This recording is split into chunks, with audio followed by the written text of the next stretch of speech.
Akashvani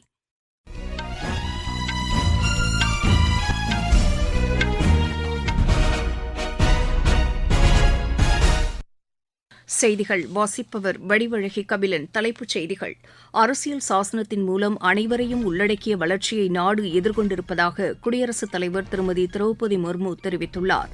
India உலக அளவில் வலுவான ஜனநாயகமாக திகழ்வதற்கு நாட்டின் அரசியல் சாசனமே காரணம் என்று உச்சநீதிமன்ற தலைமை நீதிபதி திரு சஞ்சீவ் கண்ணா கூறியுள்ளார். அரசு செயல்பாடுகள் தொடர்பான ரகசிய தகவல்களை இணையம் மற்றும் ஸ்மார்ட் போன் வழியாக பரிமாறிக்கொள்ள வேண்டாம் என்று ஜம்மு காஷ்மீர் அரசு அதிகாரிகளுக்கு உத்தரவிட்டுள்ளது. லெபனானுடன் போர் நிறுத்தம் மேற்கொள்வது தொடர்பாக இஸ்ரேலிய அமைச்சரவையின் ஆலோசனைக் கூட்டம் இன்று நடைபெறவுள்ளது. வங்கக்கடலில் நிலை கொண்டுள்ள காற்றழுத்த தாழ்வு மண்டலம் ஆழ்ந்த காற்றழுத்த தாழ்வு மண்டலமாக வலுவடைந்துள்ளதாக வானிலை ஆய்வு மையம் தெரிவித்துள்ளது. இனி விரிவான செய்திகள். அரசியல் சாசனத்தின் மூலம் அனைவரையும் உள்ளடக்கிய வளர்ச்சியை நாடு எதிர்கொண்டிருப்பதாக குடியரசுத் தலைவர் திருமதி திரௌபதி முர்மு தெரிவித்துள்ளார். அரசியல் சாசன தினம் இன்று கொண்டாடப்படுவதையொட்டி நாடாளுமன்ற மைய மண்டபத்தின் இரு அவைகளில் கூட்டத்தில் அவர் இன்று உரையாற்றினார். அரசியல் சாசனத்தை வடிவமைத்ததில் அரசியல் சாசன நிர்ணயக்குழுவில் இடம்பெற்ற 15 பெண் உறுப்பினர்களின் பங்களிப்பு முக்கியத்துவம் வாய்ந்தது என்று அப்போது அவர் நினைவு கூர்ந்தார். பெண்களுக்கான இடஒதுக்கீட்டு சட்டமானது பெண்களுக்கு அதிகாரமளிப்பதில் புதிய அத்தியாயமாக அமையும் என்று குடியரசுத் தலைவர் குறிப்பிட்டார். இந்த நிகழ்ச்சியின்போது அரசியல் சாசனத்தின் மைதிலி சமஸ்கிருத பதிப்புகளை அவர் வெளியிட்டார். இந்திய அரசியல் அமைப்பு சட்டம் ஏற்றுக்கொள்ளப்பட்டு 75வது ஆண்டு கொண்டாட்டத்தையொட்டி சிறப்பு நாணயம் மற்றும் சிறப்பு தபால் தலையும் வெளியிடப்பட்டது. இந்த நிகழ்ச்சியில் குடியரசு துணைத் தலைவர் திரு ஜெக்தீப் தங்கர், பிரதமர் திரு நரேந்திர மோடி, மக்களவைத் தலைவர் திரு ஓம் பிர்லா, மத்திய அமைச்சர்கள், நாடாளுமன்ற உறுப்பினர்கள் பங்கேற்றனர். இத்தினத்தையொட்டி பிரதமர் வெளியிட்டுள்ள வாழ்த்துச் செய்தியில் அரசியல் சாசனம் தேசத்திற்கு வழிகாட்டும் ஒளியாக திகழ்கிறது என்று கூறியுள்ளார். இந்நாளையொட்டி தமிழக முதலமைச்சர் திரு மு க ஸ்டாலின் தலைமையில் சென்னை தலைமைச் செயலகத்தில் அரசியல் சாசன முகப்புரை வாசித்து உறுதிமொழி ஏற்கப்பட்டது. மத்திய மற்றும் மாநில அரசு அலுவலகங்களில் பணியாளர்கள் மற்றும் அதிகாரிகள் உறுதிமொழி ஏற்றுக்கொண்டனர். இந்தியா உலக அளவில் வலுவான ஜனநாயகமாக திகழ்வதற்கு நாட்டின் அரசியல் சாசனமே காரணம் என்று உச்சநீதிமன்ற தலைமை நீதிபதி திரு சஞ்சீவ் கண்ணா கூறியுள்ளார். அரசியல் சாசன தினத்தையொட்டி உச்சநீதிமன்ற வழக்கறிஞர்கள் கூட்டமைப்பு ஏற்பாடு செய்திருந்த நிகழ்ச்சியில் அவர் பங்கேற்று பேசினார்.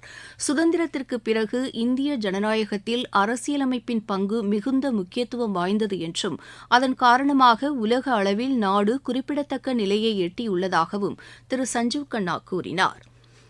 அரசியல் சாசன தினத்தையொட்டி புதுதில்லியில் உச்சநீதிமன்றம் சார்பில் இன்று ஏற்பாடு செய்யப்பட்டுள்ள நிகழ்ச்சியில் பிரதமர் திரு நரேந்திர மோடி பங்கேற்கிறார். இன்று மாலை 5 மணிக்கு நடைபெறும் இந்த நிகழ்ச்சியில் நீதித்துறையின் ஆண்டு அறிக்கையை வெளியிட்டு அவர் உரையாற்றவுள்ளார்.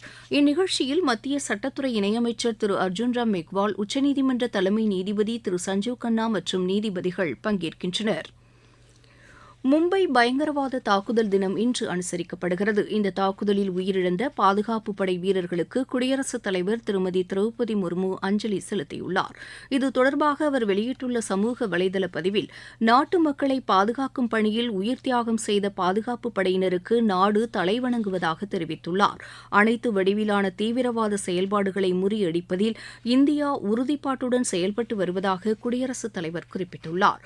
பாதுகாப்புத்துறை அமைச்சர் திரு ராஜ்நாத் சிங் வெளியிட்டுள்ள செய்திக்குறிப்பில், மும்பை தாக்குதலின் போது துணிச்சல் மற்றும் தியாக உணர்வுடன் எதிர்த்து சண்டையிட்ட பாதுகாப்பு படையினரை நாடு என்றும் நினைவில் கொண்டிருக்கும் என்று தெரிவித்துள்ளார். இத்தினத்தையொட்டி மும்பையில் உள்ள இந்தியாவுக்கான இஸ்ரேல் தூதர் திரு கோபி ஷொஷனாய் தாக்குதல் நடந்த இடத்தில் மலர் வளையம் வைத்து அஞ்சலி செலுத்தினார். அரசு செயல்பாடுகள் தொடர்பான ரகசிய தகவல்களை இணையம் மற்றும் ஸ்மார்ட் போன் வாயிலாக பரிமாறிக்கொள்ள வேண்டாம் என்று அதிகாரிகளுக்கு ஜம்மு காஷ்மீர் அரசு உத்தரவு பிறப்பித்துள்ளது. இது தொடர்பாக வெளியிடப்பட்ட சுற்றறிக்கையில், சில மின்னஞ்சல்கள், தகவல் பரிமாற்ற செயலிகள் ரகசிய தகவல்களை பரிமாறுவதற்கான பாதுகாப்பினை கொண்டிருக்கவில்லை என்று தெரிவிக்கப்பட்டுள்ளது.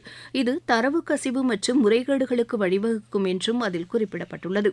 எனினும் அரசு மின்னஞ்சல் வசதி மற்றும் சம்வாத், சந்தேஷ் உள்ளிட்ட அரசு தளங்களை அதிகாரிகள் பயன்படுத்திக் கொள்ளலாம் என்றும் அந்த அறிக்கையில் குறிப்பிடப்பட்டிருப்பதாக எமது செய்தியாளர் தெரிவிக்கிறார். எஸ்ஆர் குழும இணை நிறுவனரான தொழிலதிபர் சசிகாந்த் ரூயா நேற்றிரவு மும்பையில் காலமானார். அவருக்கு வயது 81. அவரது மறைவுக்கு பிரதமர் திரு நரேந்திர மோடி இரங்கல் தெரிவித்துள்ளார். நாட்டில் வணிகர் செயல்பாட்டை மேம்படுத்தியதில் சசிகாந்தின் பங்களிப்பு மிகுந்த முக்கியத்துவம் வாய்ந்தது என்று தமது இரங்கல் செய்தியில் பிரதமர் குறிப்பிட்டுள்ளார். நீங்கள் கேட்டுக்கொண்டிருப்பது ஆகாஷவாணியின் செய்தி அறிக்கை. மூன்றாம் முறை மோடி அரசின் முதல் 100 நாள் சாதனைகள். ஒட்டுமொத்த மற்றும் நீடித்த வளர்ச்சிக்காக 15 லட்சம் கோடி ரூபாய் முதலீடு. வேளாண் துறை கட்டமைப்பு வசதிகளை மேம்படுத்த 3 லட்சம் கோடி ரூபாய். தமிழகத்திற்கு 2 புதிய வந்தே பாரத் ரயில் சேவை.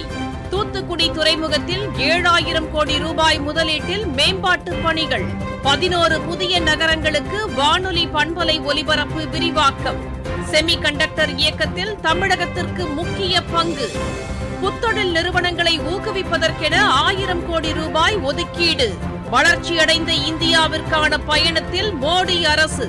தொடரும் மக்கள் நலத்திட்டங்கள். 4 நாள் பயணமாக நாளை தமிழகம் வரும் குடியரசுத் தலைவர் திருமதி திரௌபதி முர்மு குன்னூர், உதகமண்டலம், திருவாரூரில் நடைபெறும் அரசு நிகழ்ச்சிகளில் பங்கேற்கிறார். இதனையொட்டி நீலகிரி மாவட்டத்தில் பாதுகாப்பு முன்னேற்பாடுகள் மேற்கொள்ளப்பட்டிருப்பதாக அம்மாவட்ட காவல் கண்காணிப்பாளர் NS நிஷா செய்தியாளர்களிடம் தெரிவித்தார்.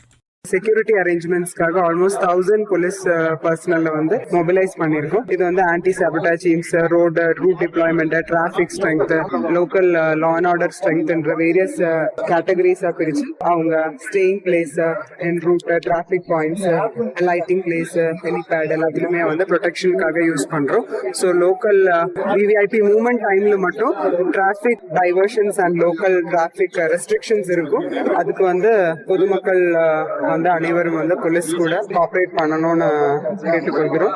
செக்யூரிட்டி டிப்ளாய்மெண்ட்டுக்காக டிஸ்ட்ரிக்ட் போலீஸ் ஃபுல்லா ரெடியா இருக்கும். குடியரசுத் தலைவர் வருகையொட்டி அப்பகுதியில் ட்ரோன் பயன்படுத்த தடை விதிக்கப்பட்டுள்ளதாக காவல்துறை தெரிவித்துள்ளது. கேரளாவின் திருச்சூர் மாவட்டத்தில் இன்று காலை நேரிட்ட சாலை விபத்தில் 2 குழந்தைகள் உட்பட 5 பேர் உயிரிழந்தனர். நாட்டிகா என்னும் இடத்தில் சாலையோரம் தூங்கிக் கொண்டிருந்த தொழிலாளர்கள் மீது கனரக வாகனம் ஒன்று மோதியதில் இந்த விபத்து நேரிட்டதாக காவல்துறை தெரிவித்துள்ளது. விபத்தில் காயமடைந்த 7 பேருக்கு மருத்துவமனையில் சிகிச்சை அளிக்கப்பட்டு வருவதாகவும் விபத்து குறித்து விசாரணை நடைபெற்று வருவதாகவும் காவல்துறை தெரிவித்துள்ளது. லெபனானுடன் போர் நிறுத்தம் மேற்கொள்வது தொடர்பாக இஸ்ரேலிய அமைச்சரவை இன்று ஆலோசனைக் கூட்டம் ஒன்றை மேற்கொள்கிறது. டெல் அவிவில் உள்ள பாதுகாப்புப் படை தலைமையகத்தில் நடைபெறும் இந்த கூட்டத்திற்கு அந்நாட்டு பிரதமர் திரு பெஞ்சமின் நெத்தன்யாகு ஒப்புதல் அளித்துள்ளார். போர் நிறுத்தம் தொடர்பாக இஸ்ரேலிய அமைச்சரவை வாக்கெடுப்பு மேற்கொள்ளும் என்று திரு நெத்தன்யாகுவின் செய்தித் தொடர்பாளர் தெரிவித்துள்ளார்.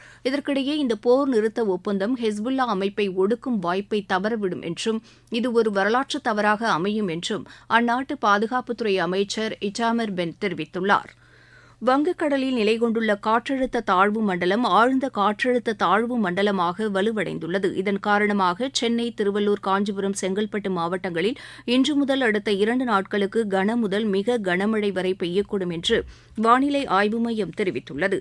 தமிழகத்தின் வட கடலோர மாவட்டங்களிலும் டெல்டா மாவட்டங்களிலும் அவ்வப்போது மிக கனமழை பெய்யக்கூடும் என்று எச்சரிக்கை விடுக்கப்பட்டுள்ளது. கடலோரப் பகுதிகளில் கடல் சீற்றம் வழக்கத்தை விட அதிகமாக காணப்படும் என்றும் அந்த பகுதியில் உள்ள மக்கள் எச்சரிக்கையுடன் இருக்க வேண்டும் என்றும் வானிலை ஆய்வு மையம் தெரிவித்துள்ளது. ஆழ்ந்த காற்றழுத்த தாழ்வு மண்டலம் மணிக்கு 12 கிலோமீட்டர் வேகத்தில் தமிழகத்தை நோக்கி நகர்வதாகவும் நாளை இது புயலாக மாறக்கூடும் என்றும் வானிலை ஆய்வு மையம் தெரிவித்துள்ளது. தற்போதைய நிலையில் நாகப்பட்டினத்திலிருந்து 590 கிலோமீட்டர் தொலைவிலும் சென்னையிலிருந்து 800 கிலோமீட்டர் தொலைவிலும் ஆழ்ந்த காற்றழுத்த தாழ்வு மண்டலம் மையம் கொண்டிருப்பதாக தெரிவிக்கப்பட்டுள்ளது. சையது மோடி சர்வதேச பேட்மிண்டன் போட்டி லக்னோவில் இன்று தொடங்குகிறது. டிசம்பர் 1ஆம் தேதி வரை நடைபெறவுள்ள இப்போட்டியில் இந்தியா, சீனா, தாய்லாந்து உள்ளிட்ட 10க்கும் மேற்பட்ட நாடுகளைச் சேர்ந்த முன்னணி வீரர், வீராங்கனைகள் பங்கேற்கின்றனர். ஆசிய கோப்பை ஜூனியர் ஹாக்கி போட்டி மஸ்கட்டில் இன்று தொடங்குகிறது. இதில் India, Japan, Korea, Bangladesh, Pakistan உள்ளிட்ட நாடுகள் பங்கேற்கின்றன. நாளை நடைபெறவுள்ள ஆட்டத்தில் இந்தியா தாய்லாந்தை எதிர்கொள்கிறது. ISL கால்பந்து போட்டியில் மும்பையில் இன்று நடைபெறும் ஆட்டத்தில் மும்பை அணி பஞ்சாப் அணியை எதிர்கொள்கிறது. புரோ கபடி லீக் போட்டியில் இன்று நடைபெறும் ஆட்டங்களில் உத்தரப்பிரதேசம் தமிழக அணியையும், தில்லி பாட்னா அணியையும் எதிர்கொள்கின்றன. மீண்டும் தலைப்புச் செய்திகள். அரசியல் சாசனத்தின் மூலம் அனைவரையும் உள்ளடக்கிய வளர்ச்சியை நாடு எதிர்கொண்டிருப்பதாக குடியரசுத் தலைவர் திருமதி திரௌபதி முர்மு தெரிவித்துள்ளார். இந்தியா உலக அளவில் வலுவான ஜனநாயகமாக திகழ்வதற்கு நாட்டின் அரசியல் சாசனமே காரணம் என்று உச்சநீதிமன்ற தலைமை நீதிபதி திரு சஞ்சீவ் கண்ணா கூறியுள்ளார். அரசு செயல்பாடுகள் தொடர்பான ரகசிய தகவல்களை இணையம் மற்றும் ஸ்மார்ட் போன் வாயிலாக பரிமாறிக்கொள்ள வேண்டாம் என்று ஜம்மு காஷ்மீர் அரசு அதிகாரிகளுக்கு உத்தரவிட்டுள்ளது. லெபனானுடன் போர் நிறுத்தம் மேற்கொள்வது தொடர்பாக இஸ்ரேலிய அமைச்சரவையின் ஆலோசனைக் கூட்டம் இன்று நடைபெறவுள்ளது. வங்கக்கடலில் நிலை கொண்டுள்ள காற்றழுத்த தாழ்வு மண்டலம் ஆழ்ந்த காற்றழுத்த தாழ்வு மண்டலமாக வலுவடைந்துள்ளதாக வானிலை ஆய்வு மையம் தெரிவித்துள்ளது. இத்துடன் இந்த செய்தி அறிக்கை நிறைவு பெற்றது.